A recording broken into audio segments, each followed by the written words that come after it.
ये सीधे रुख करेंगे राष्ट्रपति का। सरकार ने युवाओं की शिक्षा और उनके लिए रोजगार के नए अवसर तैयार करने पर विशेष फोकस किया है। मेधावी छात्रों को उच्च शिक्षा में वित्तीय सहायता देने के लिए पीएम विद्यालक्ष्मी योजना शुरू की गई है। 1 करोड़ युवाओं को शीर्ष 500 कंपनियों में इंटर्नशिप के अवसर भी दिए जाएंगे। पेपर लीक की घटनाओं को रोकने और भर्ती में पारदर्शिता सुनिश्चित करने के लिए नया कानून लागू किया गया है। सहकार से समृद्धि की भावना पर चलते हुए सरकार ने त्रिभुवन सहकारी यूनिवर्सिटी की स्थापना को प्रस्ताव स्वीकृत किया है। सरकार ने प्रधानमंत्री ग्राम सड़क योजना के चौथे चरण में 25,000 बस्तियों को जोड़ने के लिए 70,000 करोड़ रुपया स्वीकृत किए हैं। आज जब हमारा देश अटल जी की जन्म शताब्दी का वर्ष मना रहा है, तो प्रधानमंत्री ग्राम सड़क योजना उनके विजन का पर्याय बनी हुई है। देश में अब 71,000 वंदे भारत, अमृत भारत और नमो भारत ट्रेन चल रही है, जिनमें पिछले 6 माह में ही 17 नए वंदे भारत और 1 नमो भारत ट्रेन को जोड़ा गया है। वन नेशन वन इलेक्शन और वक्फ अधिनियम संशोधन जैसे कई महत्वपूर्ण विषयों पर भी सरकार ने तेज गति से कदम आगे बढ़ाए। माननीय सदस्यगण, मेरी सरकार के 1 दशक के कार्यकाल ने विकसित भारत की यात्रा को नई ऊर्जा दी है। विकसित भारत के विजन में जन भागीदारी का सामूहिक सामर्थ्य है। देश की आर्थिक उन्नति का रोड मैप है। डिजिटल क्रांति के रूप में टेक्नोलॉजी की ताकत है और आधुनिक इंफ्रास्ट्रक्चर आधार भी है। मेरी सरकार के प्रयास के बल पर भारत दुनिया की तीसरी सबसे बड़ी अर्थव्यवस्था बनने जा रही है। विकसित भारत की उड़ान को हमारे संविधान के आदर्शों का सतत मार्गदर्शन मिलता रहे, इसके लिए सरकार ने सेवा, सुशासन, समृद्धि और स्वाभिमान इन प्रमुख सिद्धांतों को गवर्नेंस के केंद्र में रखा है। सरकारी फर्म, परफॉर्म और ट्रांसफॉर्म के अपने संकल्पों को तेज गति से आगे बढ़ा रही है। मेरी सरकार का मंत्र है सबका साथ, सबका विकास, सबका विश्वास और सबका प्रयास, और इस मंत्रों का एक ही लक्ष्य है, विकसित भारत का निर्माण। माननीय सदस्यगण, जब देश के विकास का लाभ अंतिम पायदान पर खड़े व्यक्ति को भी मिलने लगता है, तो भी विकास सार्थक होता है। मेरी अंत्योदय की वह भावना है जिसके प्रति मेरी सरकार संकल्पित रही है। गरीब को गरिमापूर्ण जीवन मिलने से उसमें जो सशक्तिकरण का भाव पैदा होता है और गरीबी से लड़ने में उसकी मदद करता है। स्वच्छ भारत अभियान के तहत बने 12 करोड़ शौचालय, प्रधानमंत्री उज्ज्वला योजना के तहत निःशुल्क दिए गए 10 करोड़ गैस कनेक्शन, 80 करोड़ जरूरतमंदों का राशन, सौभाग्य योजना, जल जीवन मिशन जैसे अनेक योजनाओं में गरीब को ये भरोसा दिया गया है कि वे सम्मान के साथ जी सकते हैं। ऐसे ही प्रयासों की वजह से देश के 25 करोड़ लोग गरीबों को परास्त करके आज अपने जीवन में आगे बढ़ रहे हैं। इन्होंने न्यू मिडिल क्लास का एक ऐसा समूह तैयार किया है जो भारत की ग्रोथ को नई ऊर्जा से भर रहा है। माननीय सदस्यगण, भारत जैसे देश की आर्थिक उन्नति मध्यम वर्ग, मिडिल क्लास की आकांक्षाओं और उनकी पूर्ति से परिभाषित होती है। मध्यम वर्ग जितने बड़े सपने देखेगा, देश उतने ही ऊंचा उड़ान भरेगा। मेरे सरकार ने मुक्त स्वर से मध्यम वर्ग के योगदान को न केवल स्वीकारा है, बल्कि हर मौके पर उसे सराहा भी है। सरकारी कर्मचारी भी मिडिल क्लास के अहम प्रतिनिधि है। हाल ही में मेरी सरकार ने सरकारी कर्मचारियों के कल्याण के लिए 8वें वेतन आयोग के गठन का निर्णय लिया है। ये निर्णय आने वाले वर्षों में सरकारी कर्मचारियों के वेतन में बड़ी वृद्धि का आधार बनेगा। केंद्र सरकार के लाखों कर्मचारियों का यूनिफाइड पेंशन स्कीम के तहत 50% सुनिश्चित पेंशन देने का निर्णय भी लिया गया है, जिसका व्यापक स्वागत हुआ है। मध्यम वर्ग का अपने घर का सपना पूरा करने के लिए भी मेरी सरकार प्रतिबद्ध है। रेरा जैसे कानून बनाकर मध्यम वर्ग के सपने को सुरक्षा दी गई है। घर के लिए लोन पर सब्सिडी दी जा रही है। उड़ान योजना ने लगभग 1.5 करोड़ लोगों का हवाई जहाज में उड़ने का सपना पूरा किया गया है। जन औषधि केंद्रों में 80% रियायती दरों पर मिल रही दवाओं से देशवासियों की 30,000 करोड़ रुपये से ज़्यादा बचे हैं। हर विषय की पढ़ाई के लिए सीटों की संख्या में भी कई गुना बढ़ोतरी का बहुत लाभ मध्यम वर्ग को मिला है। राष्ट्र निर्माण में करदाता के योगदान को मेरी सरकार ने सम्मान देते हुए टैक्स से जुड़े मसलों को आसान किया है। टैक्स विवादों को कम करने के लिए फेसलेस मूल्यांकन की शुरुआत कर पारदर्शिता बढ़ाई गई है। आप देश में 75 वर्ष से अधिक उम्र के वरिष्ठ नागरिकों को जिन्हें सिर्फ पेंशन मिलती है, आयकर रिटर्न दाखिल करने के संबंध में स्वयं निर्णय लेने का अधिकार दिया गया है। माननीय सदस्यगण, मेरी सरकार महिलाओं के नेतृत्व में देश को सशक्त बनाने में यानी ह्यूमन लेड डेवलपमेंट में विश्वास करती है। नारी शक्ति बंधन अधिनियम के द्वारा लोकसभा और विधानसभा में महिलाओं के लिए आरक्षण इस दिशा में एक महत्वपूर्ण कदम है। राष्ट्रीय ग्रामीण आजीविका मिशन के तहत 91 लाख से अधिक स्वयं सहायता समूहों को सशक्त किया जा रहा है। देश की 10 करोड़ से भी अधिक महिलाओं को इसके साथ जोड़ा गया है। इन्हें कुल 9 लाख करोड़ रुपए से अधिक की राशि बैंक लिंकेज के माध्यम से वितरित की जा रही है। मेरी सरकार का लक्ष्य देश में 3 करोड़ लखपति दीदी बनाने का है। आज 1 करोड़ 15 लाख से भी अधिक लखपति दीदी एक गरिमामयी जीवन जी रहे हैं। इनमें से लगभग 50 लाख लखपति दीदी बीते 6 महीने में बनी हैं। ये महिलाएं एक उद्यमी के रूप में अपने परिवार के आय में योगदान दे रहे हैं। इंश्योरेंस फॉर ऑल की भावना के साथ कुछ महीने पूर्व ही बीमा सखी अभियान भी शुरू किया गया है। हमारे बैंकिंग और डिजी पेमेंट्स सखियां दूर दराज के इलाकों में लोगों को वित्तीय व्यवस्था से जोड़ने में महत्वपूर्ण भूमिका निभा रहे हैं। कृषि सखियां नेचुरल फार्मिंग के बढ़ावा दे रही हैं और पशु सखियां के माध्यम से हमारा पशुधन मजबूत हो रहे हैं। ड्रोन दीदी योजना महिलाओं के आर्थिक और तकनीकी सशक्तिकरण का माध्यम बने हैं। ये इस संसद के लिए गौरव का विषय है कि बड़ी संख्या में भारत की बेटियां लड़ाकू विमान उड़ा रही हैं, पुलिस में भर्ती हो रही हैं और कॉर्पोरेट कंपनियों का नेतृत्व भी कर रहे हैं। मेरी सरकार के निर्णय के बाद बालिकाओं की भर्ती राष्ट्रीय मिलिट्री स्कूलों में प्रारंभ हो गई है। नेशनल डिफेंस एकेडमी में भी महिला कैडेट्स को भर्ती शुरू की गई। हमारी बेटियां आज ओलंपिक में मेडल लाकर देश को भी गौरवान्वित। मैं भारत की संसद के माध्यम से देश की नारी शक्ति को विशेष बधाई देती हूँ।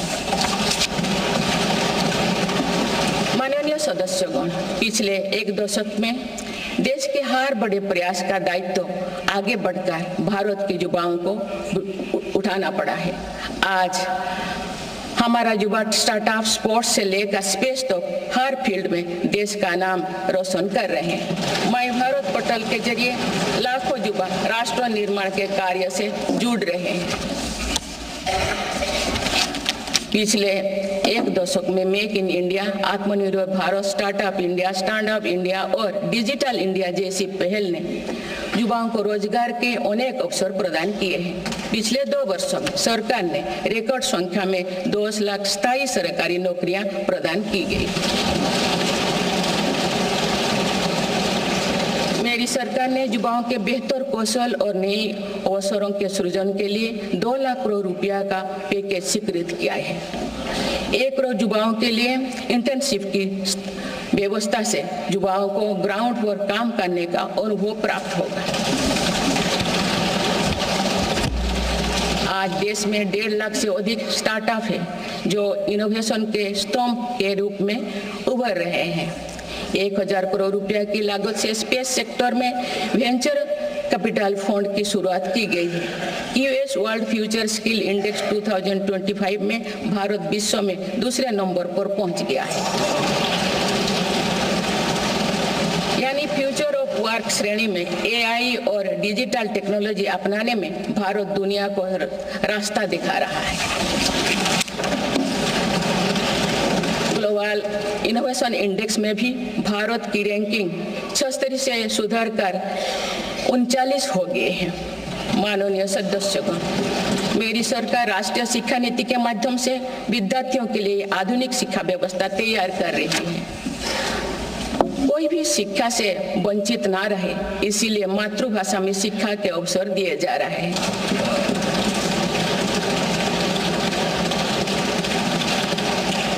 विभिन्न भर्ती परीक्षाएं 13 भारतीय भाषाएं में आयोजित कर भाषा संबंधी बाधाओं को भी दूर किया गया है। बच्चों में इनोवेशन को बढ़ावा देने के लिए 10,000 से अधिक स्कूलों में अटल टिंकरिंग लैब्स खोली गई है।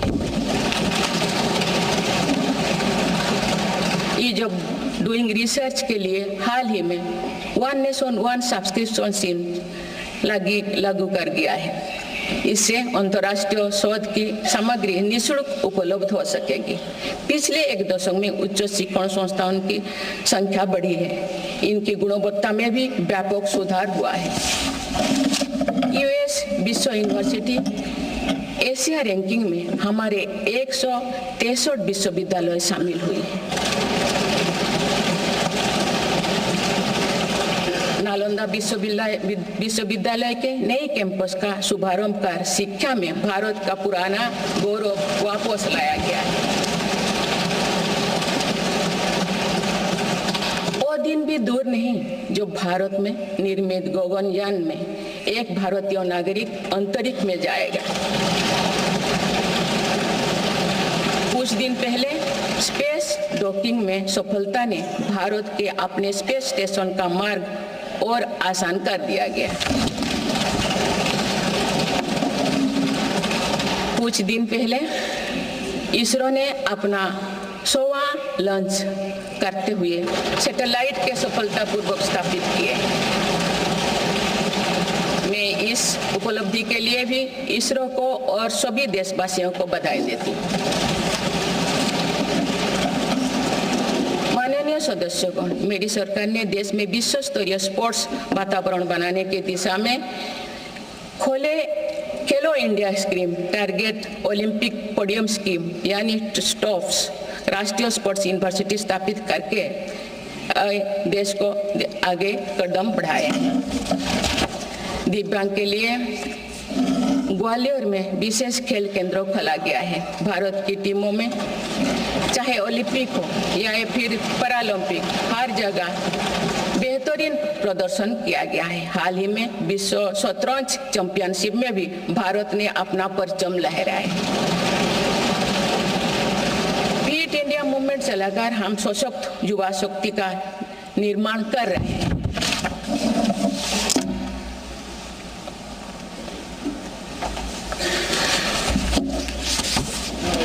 माननीय सदस्यगण, विकसित भारत के निर्माण में किसान, जवान और विज्ञान के साथ ही अनुसंधान का बहुत बड़ा महत्व है। हमारा लक्ष्य भारत को ग्लोबल इनोवेशन पावर हाउस बनाना है। देश के शिक्षण संस्थानों में अनुसंधान को बढ़ावा देने के लिए 50,000 करोड़ रुपया की लागत से अनुसंधान नेशनल रिसर्च फाउंडेशन स्थापित किया गया है। 10,000 करोड़ रुपया के लागत से विज्ञान धारा योजना के तहत विज्ञान एवं प्रौद्योगिकी में इनोवेशन को बढ़ावा दिया जा रहा है। आर्टिफिशियल इंटेलिजेंस के क्षेत्र में भारत के योगदान को आगे बढ़ाते हुए इंडिया AI मिशन प्रारंभ किया गया है। राष्ट्रीय क्वांटम मिशन से भारत इस फ्रंटियर टेक्नोलॉजी में दुनिया के अग्रणी देशों की पंक्ति में स्थान बना सकेगा। मेरी सरकार देश में बायो मैन्युफैक्चरिंग को बढ़ावा देने के उद्देश्य से बायो ई-ट्री पॉलिसी लाई है। ये पॉलिसी भविष्य की औद्योगिक क्रांति का सूत्रधार होगा। बायो इकोनॉमी का उद्देश्य प्राकृतिक संसाधनों का कुशल उपयोग करना है, जिससे पर्यावरण को संरक्षित करते हुए रोजगार के नए अवसर पैदा होगा। माननीय सदस्यगण, मेरी सरकार ने अर्थव्यवस्था को पॉलिसी पैरालिसिस जैसे परिस्थितियों से उबरने के लिए मजबूत इच्छा शक्ति के साथ काम किया है। कोविड और उसके बाद के हालात एवं युद्ध जैसी वैश्विक चिंताओं के बावजूद भारतीय अर्थव्यवस्था ने जो स्थायित्व एवं रेजिलियंस दिखाया है, वो उसके सशक्त होने का प्रमाण है। मेरी सरकार ने ईज ऑफ डूइंग बिजनेस को बढ़ावा देने के लिए कई महत्वपूर्ण कदम उठाए हैं। वन नेशन वन टैक्स की भावना के तहत GST को व्यवस्था लागू की गई है, जिसका फायदा सभी राज्यों को मिल रहा है। मेक इन इंडिया जैसी नीतियों के कारण आप बड़े ग्लोबल ब्रांड को प्रोडक्ट पर भी मेड इन इंडिया के लेवल्स देखने लगे हैं।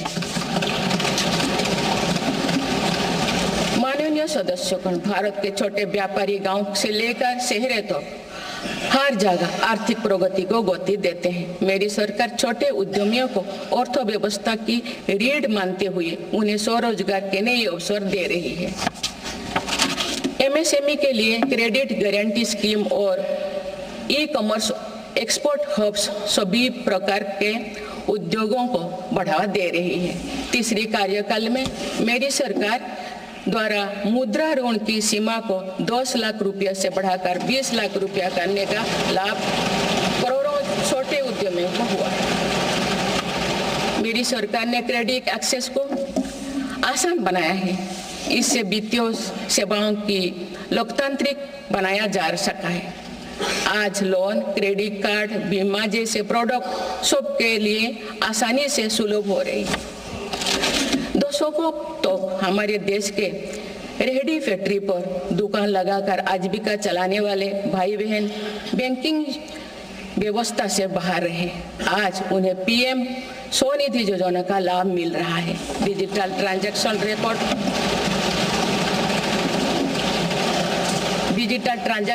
रिकॉर्ड के आधार पर उनको बिजनेस बढ़ाने के लिए और लोन मिलता है।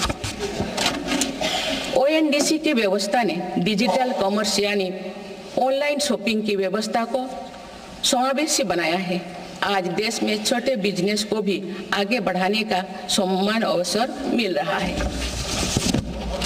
माननीय सदस्यगण, मेरी सरकार ने 10 वर्षों में प्रगति के जो नए अध्याय लिखे हैं, उनमें से एक स्वर्णिम सोपान भारत को डिजिटल क्रांति का भी है। आज भारत टेक्नोलॉजी के फील्ड में एक प्रमुख ग्लोबल प्लेयर के रूप में अपनी उपस्थिति दर्ज करवा रहा है। दुनिया के बड़े देशों के साथ ही भारत में 5G सर्विसेज की शुरुआत इसका एक बड़ा उदाहरण है। भारत की UPI टेक्नोलॉजी की सफलता से दुनिया के कई विकसित देश भी प्रभावित हैं। आज 50% से ज्यादा real time digital transaction Bharat में हो रहा है। मेरी सरकार ने डिजिटल टेक्नोलॉजी को सामाजिक न्याय और समानता के एक टूल के तौर पर इस्तेमाल किया है। डिजिटल पेमेंट कुछ लोगों या कुछ वर्गों तक सीमित नहीं है। भारत में छोटे से छोटा दुकानदार भी इस सुविधा का लाभ उठा रहे हैं।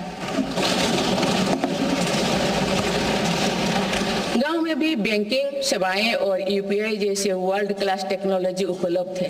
भारत में पिछले 10 साल में बने 5 लाख से ज़्यादा कॉमन सर्विस सेंटर्स सरकार की दर्जनों सुविधाएं ऑनलाइन उपलब्ध कराई जा रही हैं। मेरी सरकार ने लोगों के जीवन पर सरकार का प्रभाव कम करने के लिए ई गवर्नेंस को महत्व दिया है। डिजी लॉकर्स की व्यवस्था ने लोगों को कभी भी कहीं भी अपने महत्वपूर्ण डॉक्यूमेंट्स पाने और दिखाने की सुविधा दी गई। तेजी से डिजिटाइज होते हमारे समाज में आज राष्ट्रीय सुरक्षा से जुड़ा एक और महत्वपूर्ण विषय साइबर सिक्योरिटी है। डिजिटल फ्रॉड, साइबर क्राइम और डीप फेक जैसे टेक्नोलॉजी सामाजिक, आर्थिक और राष्ट्रीय सुरक्षा के लिए चुनौती भी बनी है। इन साइबर क्राइम को नियंत्रित करने के लिए कई कदम उठाए गए हैं। साइबर सुरक्षा के क्षेत्र में भी युवाओं के लिए रोजगार की संभावनाएं हैं। मेरी सरकार साइबर सिक्योरिटी में दक्षता सुनिश्चित करने दिशा में निरंतर कार्यरत है। इसके फलस्वरूप भारत ने ग्लोबल साइबर सिक्योरिटी इंडेक्स में टियर 1 स्टेटस प्राप्त कर लिया है।